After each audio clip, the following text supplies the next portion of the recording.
Recognizing the member for Vancouver West End. Thank you, Honourable Speaker. Well, I rise today to speak about the International Day Against Homophobia, Biphobia, Transphobia.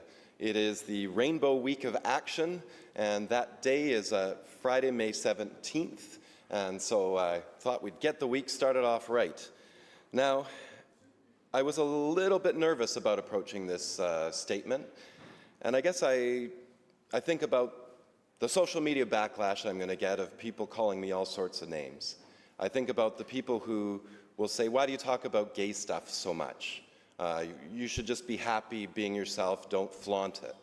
I think about that internalized homophobia that I've taken on to say that I should hide myself, make myself invisible so that I don't get beaten up. And it's something that I learned in high school, Honourable Speaker. I've tried to unlearn it, and I've been working on it and been pretty good most days, but there are those days where you look at the phone or you deal with somebody shouting at you on the street, and you want to crawl into your shell a little bit.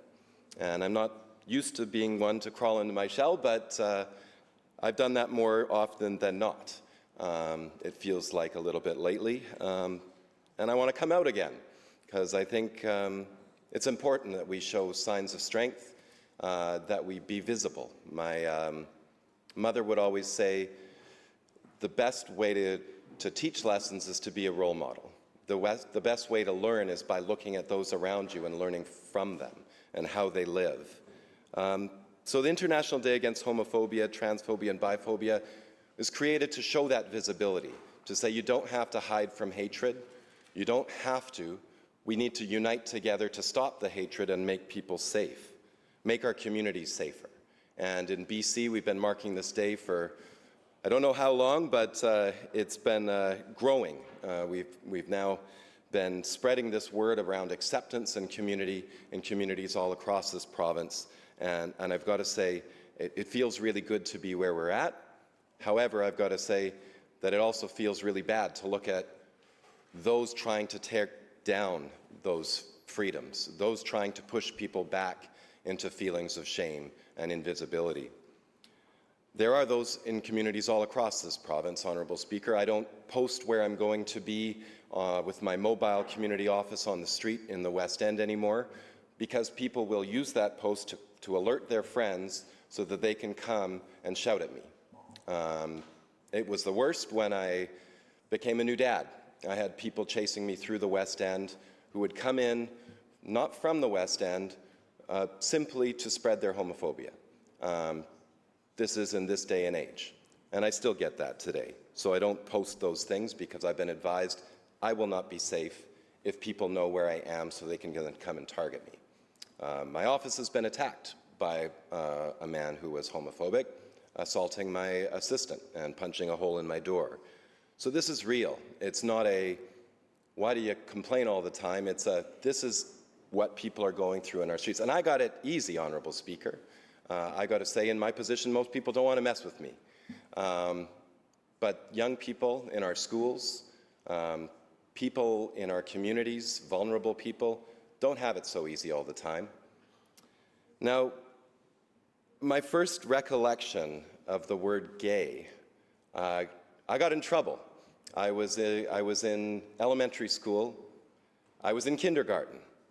A neighbor had told me, a neighbor friend had said, well, why don't you guys go, me and my twin brother, go call those people over there gay. It's a funny word. And so we did, because one of the first days in school, and you do what your older neighbor tells you to do. And we thought, oh, this will be hilarious. Didn't turn out so much, because that kid was hurt.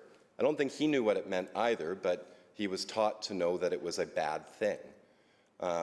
We got called up. A teacher pulled us out, a teacher by the name of Mrs. Van Dyke, very wonderful woman. And she said, well, gay means happy, gay means joyous, but you still have to go to the principal's office. So we were left very confused. Well, why would, if we called somebody joyous and happy, would we get in trouble going to the principal's office? We didn't learn at the principal's office what it meant either. We just knew we should never say that word again, because it was not something you should call people. So I was early on in life already being told there was something you shouldn't talk about. It wasn't until, I guess it was grade 8, maybe grade 7, where I started to realize, okay, maybe I am a little different from what people say you should be. I tried my darndest to love Cindy Crawford and all the other models out there. And boy, I would show my friends the pictures. Oh, I've got a latest pin-up. Oh boy, my locker and the rest. I, for some reason, couldn't quite convince them. And that was pretty hard. You know, I think, like many who don't feel that they're part of a community because they've been made to feel other, you feel lonely and you feel invisible. You might think of suicide, as I did at one point, and it's horrible. It's not something anybody should ever face. So when I hear people go on about SOGI, which stands for Sexual Orientation, Gender Identity, policies in our schools, they don't have a clue what they're talking about. All we're saying is make kids safe in schools. If you got a group of kids that are getting punched 75% more of the time than another group of kids that aren't, you're going to bring specialized policies in to deal and support those kids who are being assaulted. You're not just going to go say, oh, everybody should be safe, but we're going to look over here while this group gets pummeled. But that's the education policy some people are promoting in this day and age.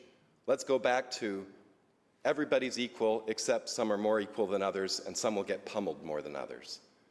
And so I say, SOGI policy in schools is nothing more than saying we're standing up for the human rights of all kids. Just like when we brought in anti-racism policies in our schools to make sure that kids weren't being targeted for their race or religion or disability. It's about standing up for the Human Rights Code. And I got to acknowledge my colleague for Peace River South, when he was education minister, for working to bring this policy into all schools in our province, because boy, I beat on that door for a long time as an MLA, and we had students coming here pleading because they needed that support. Thank you.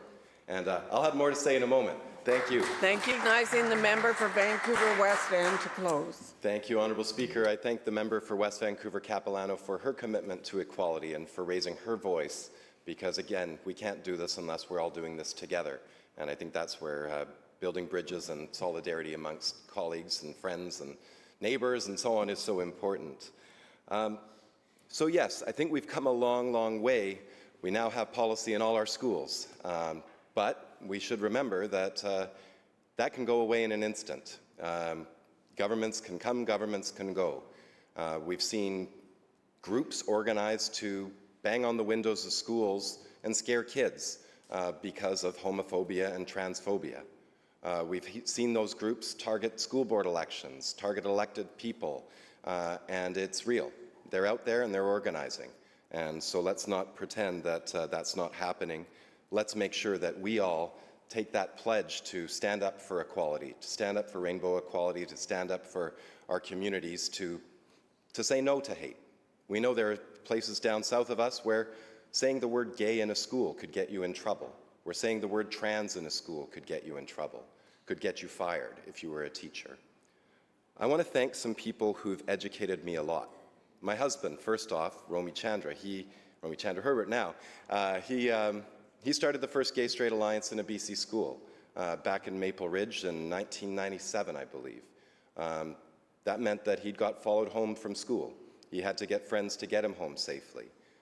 That meant that that school became an unsafe place for him to be.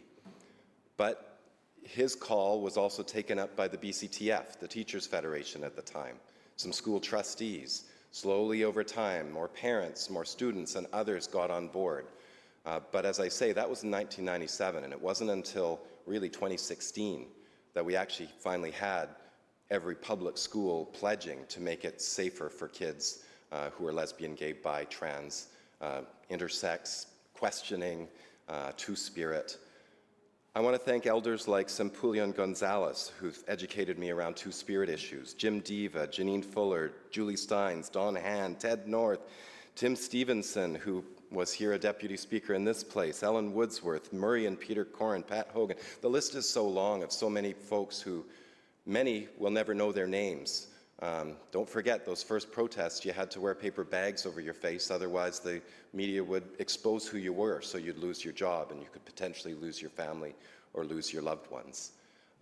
So it's a fight that has gone often without names, with just that broad support, building and helping each other, until people like me could stand up and be very visible, and not have that same fear that so many earlier people had. So more to do, Honourable Speaker. I thank those raising their voices and looking after each other. Let's stand up for LGBTQ equality. Happy International Day Against Homophobia, Biphobia, and Transphobia. Thank you, member.